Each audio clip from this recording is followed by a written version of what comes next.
उसको जाना था तो जाने दिए मुर्शाद। क्यों भाई? उसको टट्टी लगा था कस के।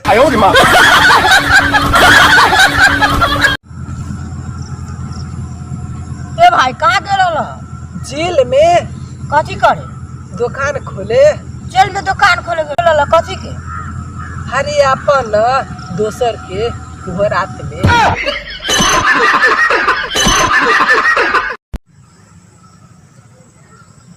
की बात नहीं थी, बड़ी मायूस होकर बैठल छा। की कहियो भैया, घरे के आदमी सब चल गए बाहर, अब बच गए घर वाली, वही बात के टेंशन है। तो में तो तोरा खुश होके चाहिए। ये हमरा मारा तो कौन बचा? अब दूर से ही देख लेता हूँ लड़कियों को मुर्शाद। अब पास जा करके चप्पल खाने की हिम्मत ना रही।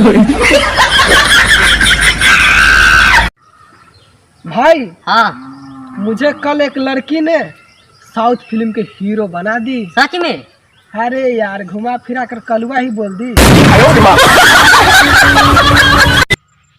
भाई लोग कहते हैं कि पटाखों से प्रदूषण होता है। अरे मेरा मानो, पटाखे में आग लगा दो।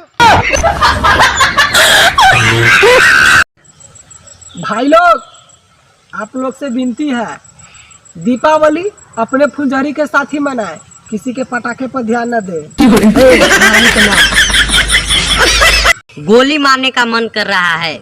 जो कह रहे थे फंसी तो फंसी, यार इतनों को हंसा चुका हूँ, एक भी न फंसी। पापा कहते हैं मेरा बेटा इंजीनियर बनेगा, माँ कहती है मेरा बेटा डॉक्टर बनेगा, और बेटा यह प्रिया नंबर 2 वरना हाथ का नस काट लूंगा। रंडवा बोले सबसे गाड़ी, आप सबको हैप्पी दीपावली।